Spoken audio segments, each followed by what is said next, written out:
Mesdames, Messieurs, bienvenue sur Afro-Entrepreneur. Afro-Entrepreneur, la vitrine des entrepreneurs congolais, africains et ceux de la diaspora. Aujourd'hui, nous recevons une personnalité, quelqu'un qui n'est plus à présenter, notamment par rapport à ses actions sociales, en la personne de Monsieur Joe Washington Ebina, qui est plus connu dans son pays, en République du Congo, pour ses actions sociales et ses interventions en faveur des personnes vulnérables. Mais pour cet entretien, nous allons nous focaliser sur sa casquette d'entrepreneur. Eh bien, je vous encourage donc de vous abonner, de passer le message à votre voisin comme d'habitude afin de ne rien manquer de nos numéros d'Afro-Entrepreneur. Afro-Entrepreneur, c'est tout de suite.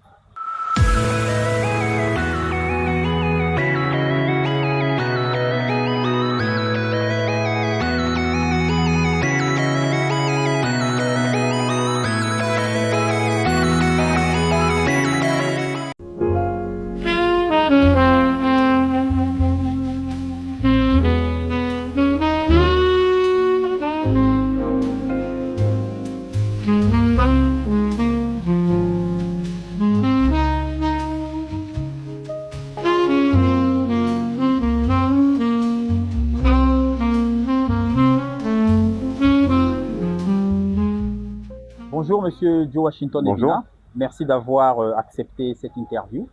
Alors comme je le disais en introduction, vous êtes beaucoup plus connu par rapport à vos actions et vos interventions en faveur des personnes défavorisées, mais beaucoup ignorent que vous êtes aussi un entrepreneur. Alors est-ce que vous pouvez déjà nous en dire un peu plus sur cette casquette d'entrepreneur? Merci de me recevoir. Je fais partie du groupe Ebina. C'est un groupe qui existe depuis de longues années, fondé par notre grand-père Daniel Ebina, ensuite repris par Charles Ebina, qui a construit d'ailleurs l'endroit où nous sommes aujourd'hui, l'hôtel Saphir. Et donc nous ne sommes que la continuité d'un travail qui vient depuis de longues années.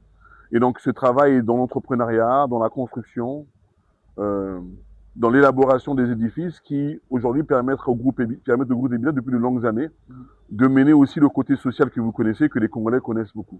C'est l'action sociale qui est justement le fruit du travail accompli dans l'entrepreneuriat. D'accord. Donc si je comprends bien, vous avez perpétué l'héritage qui vous avait été transmis. Oui, tout à fait. C'est la continuité d'un travail qui a été, qui est, si vous voulez, la continuité d'un travail de longues années, mais aussi le fruit d'un travail d'autres personnes. D'accord. Nos parents, notre grand-père, et aujourd'hui c'est la continuité, mais c'est toujours dans l'idée que l'entrepreneuriat, lorsque c'est bien fait, peut générer la possibilité d'assister d'autres personnes dans la société. Ça dépend de quoi justement pour que l'entrepreneuriat soit bien mené? Ça dépend de l'environnement. D'accord. Ça dépend de la rigueur que l'on a de soi. Mais l'environnement permet aussi une bonne évolution. Le Congo est un endroit où malheureusement l'environnement est très difficile. Très bien. Dans un cadre où l'électricité n'est pas stable, il est difficile d'émerger. Mais ça demande beaucoup de rigueur et beaucoup de pragmatisme pour être à mesure de perpétrer et de générer des entreprises qui, avec le temps, existent toujours. En parlant justement d'environnement, il se pose un problème, notamment le climat des affaires au Congo qui est très difficile. Alors, comment vous aujourd'hui, vous arrivez à surmonter cet obstacle-là par rapport au climat des affaires? Il faut persévérer, quelle que soit la difficulté. Nous sommes sur une réflexion qui est très simple. La République est un bien commun. Quels que soient ceux qui ont la décision, il faut créer de l'espace pour tout le monde. Et nous considérons que dans notre action, dans notre travail, nous créons de l'espace pour d'autres personnes également. Une entreprise a beaucoup de travailleurs et ces travailleurs-là aussi ont des familles. Donc il est important d'exister. Exister pour perpétrer la richesse, mais aussi pour faire exister d'autres personnes, d'autres individus, d'autres citoyens, d'autres familles. Donc c'est fondamental de créer de l'espace, mais aussi de croire que notre existence est essentielle et obligatoire. Parlons par exemple de la surtaxation. Est-ce que vous faites face aussi à cet écueil? Toutes les dénonciations au Congo-Brazzaville sont bien connues. Vous savez, lorsque Doing Business, qui est une organisation internationale qui fait un rapport par rapport à la situation des affaires dans le monde, le Congo est parmi les derniers. Pourquoi? Parce qu'il y a trop d'influence politique, il y a trop de personnes qui influencent le monde des affaires et qui créent un milieu de pouvoir et de corruption. Et ce qui empêche les affaires d'être dans une grande transparence. Vous remarquerez que dans nos pays, il y a très peu d'Américains, il y a très peu d'entreprises qui viennent s'installer parce qu'il y a beaucoup de gens qui ne peuvent pas concevoir l'idée de corrompre, l'idée de négocier des taxes. Donc, malgré toutes ces difficultés, nous existons et nous continuerons à nous battre pour que nos entreprises puissent continuer à prospérer. Beaucoup de jeunes entrepreneurs se plaignent de la question des financements, hein. Il n'y a pas de banque d'investissement. Alors, vous, comment vous faites pour pouvoir... Vous savez, il faut regarder les choses dans une réflexion très simple. Les banques d'investissement, les banques qui soutiennent, c'est d'abord une volonté politique. C'est aux décideurs politiques de créer la possibilité à ce que ces banques-là travaillent en allégeant leur fiscalité, par exemple, pour aider des jeunes à investir, pour aider des jeunes entrepreneurs. Et je ramène tout ça à une volonté politique. Lorsque les politiques comprendront le besoin de faire avancer l'entrepreneuriat au Congo, cela se sentira et cela se fera voir dans l'émergence de beaucoup de gens. Et il y aura quel bénéfice justement à prendre conscience de cette importance? L'évolution de la nation. Vous voyez très bien lorsque les politiques, dont le président de la République, déclarent dans ses discours que l'État n'a plus la capacité de créer de l'emploi pour la jeunesse, cela veut simplement dire que les entreprises doivent prendre le relais d'un travail assidu. Parce que l'État montre ses limites et donc les entreprises doivent comprendre qu'aujourd'hui, la seule sortie pour résoudre le problème de chômage des jeunes, c'est l'entrepreneuriat, c'est les entreprises, mais qui doivent être accompagnées en diminuant leur fiscalité. Alors, face au chômage, justement, beaucoup de jeunes tombent dans le pessimisme ou le défaitisme. Que leur direz-vous aujourd'hui pour leur... Écoutez, ça fait des années que nous disons que l'Eldorado, c'est pas aux États-Unis, c'est pas en France. Il y a beaucoup de jeunes aujourd'hui qui sont prêts à risquer leur vie en prenant des bateaux de fortune et traverser les Méditerranées, les océans et tout le reste. Nous considérons qu'il faut se battre. La lutte libère et la lutte se fera au Congo. Quelles que soient les circonstances, quel que soit ce que nous rencontrons en face de nous, nous devons persévérer. Et donc moi, j'invite simplement les jeunes à comprendre qu'ils ont leur place. Il faut arrêter de considérer que le Congo appartient à certains. Voilà pourquoi certains vont fuir. Non, le Congo nous appartient tous et vous avez l'obligation, vous, de persévérer et de vous battre. Donc j'invite tous les jeunes à ne pas lâcher. Alors parlons vous êtes dans le secteur de la construction, ok, c'est bien ça, n'est-ce pas? Alors, est-ce que quelle place occupe le local content? Le local content, c'est-à-dire la priorité à utiliser la main-d'œuvre locale ou à octroyer des marchés à des entreprises locales ou tenues par des Congolais. Alors, lorsque vous regardez le monde des affaires au Congo, il y a une forte présence étrangère. Et cette forte présence étrangère est autorisée, favorisée par la classe politique, qui souvent les utilise pour des pots de vin. Mais nous, à notre niveau, nous considérons qu'il y a place pour tout le monde. Je n'ai pas, moi, un message de xénophobie en ce qui concerne nos frères africains et étrangers qui sont au Congo. Au contraire, je suis pour qu'il y ait de la place pour tout le monde. Mais il faut évidemment regarder le Congolais dans son émergence. Il est important de regarder les Congolais dans leur manière d'évoluer. Et vous constaterez très bien que nous sommes aujourd'hui résolus à regarder des Congolais dans les petits boulots, dans les petites main-d'œuvre, ce qui est dommage. Donc il faut ramener tout ça à une volonté politique de recadrer les choses pour qu'il y ait une meilleure évolution de la classe congolaise et des Congolais. Mais comment emmener justement les politiques à prendre conscience et à y mettre de la volonté? Parce que ça fait longtemps qu'on parle de la volonté politique. Mais non, mais écoutez, les politiques ont une conscience, mais aujourd'hui les politiques n'écoutent très peu la société civile et très peu les entrepreneurs.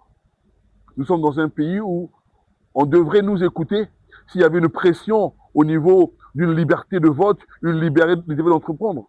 Mais lorsque tout est géré d'une manière aujourd'hui autocratique ou bien d'une manière dictatoriale, je suis désolé, il n'y aura pas d'évolution. Il n'y a pas la liberté de transparence. Alors comment voulez-vous que les gens puissent postuler d'une manière sérieuse? C'est pas possible. Vous regardez très bien que même dans la fonction publique, même pour postuler là-bas, il faut amener de l'argent, c'est des pots de vin. Donc le Congo est un pays où la transparence est vraiment catastrophique dans la gestion. Donc il faut simplement persévérer. Et nous considérons qu'une classe politique qui pourrait un peu plus influencer le monde des affaires en donnant libre champ à un peu plus de transparence, cela permettrait une évolution cohérente. Alors, Monsieur Joe Ebina Washington, nous avons abordé le volet du secteur de la construction, mais vous êtes aussi dans l'hôtellerie. Le Saphir Hotel est un hôtel qu'on ne présente plus à Brazzaville. Donc, comment vous en êtes arrivé là et quels sont les services que vous offrez? Alors, c'est une idée de génie de notre père, qui, après la guerre civile de 97-98, c'était une résidence d'abord ici. Et notre père a pensé que la demande hôtelière était importante. Voilà pourquoi il a transformé l'hôtel Saphir progressivement en un grand hôtel. Et nous également, nous avons rajouté les bâtiments pour que l'hôtel ait un standing important.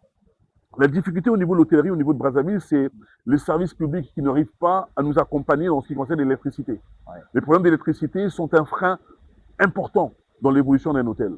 Et donc, nous sommes un hôtel relativement 3 étoiles, 3-4 étoiles, 3 étoiles, et nous essayons de résister. Mais c'est très difficile parce que malgré les coupures d'électricité, il faut payer les factures, il faut payer les impôts et tout le reste. Mais cela est un frein à notre évolution. Nous constatons beaucoup d'hôtels qui ouvrent, beaucoup d'étrangers qui ouvrent l'hôtel. Nous les saluons, nous ne sommes pas contre, et qui font certaines choses. Nous sommes pour. Moi, je ne suis pas contre cela. Mais je voudrais qu'on regarde aussi la main-d'œuvre et le savoir-faire congolais. Parce que si vous regardez, nous existons depuis plus d'une vingtaine d'années. Il y a un savoir-faire ici. Bonjour, je suis Monsieur José Sierra de la Reguina, administrateur général de l'hôtel Saphir, un des administrateurs. Et je souhaite bonne fête des travailleurs d'abord au personnel de Saphir qui font que cet hôtel continue à vivre, et à tous les travailleurs du Congo, particulièrement, et en général les travailleurs du monde. Bonjour, je me présente, je suis le chef cuisinier de l'hôtel Saphir. Je tiens à vous souhaiter une bonne fête de travail du 1er mai. Merci. Bonjour chers tous, je suis Monsieur Raphaël Iwanza, maître d'hôtel à l'hôtel Saphir. Juste pour vous souhaiter une bonne fête de travail. Bonjour, je suis Madame Lucia, serveuse à l'hôtel Saphir. Je vous souhaite tous bonne fête de travail. Bonjour, je suis Madame Juliana, réceptionniste à l'hôtel Saphir. Je vous souhaite une bonne fête des travailleurs. Merci. Et dans le savoir-faire, nous n'avons rien envie à personne. Nous sommes capables de donner un service important. Dans l'hôtel Saphir existe, et nous continuerons à nous battre, à continuer à améliorer le service. Nous ne sommes pas satisfaits de ce que nous faisons.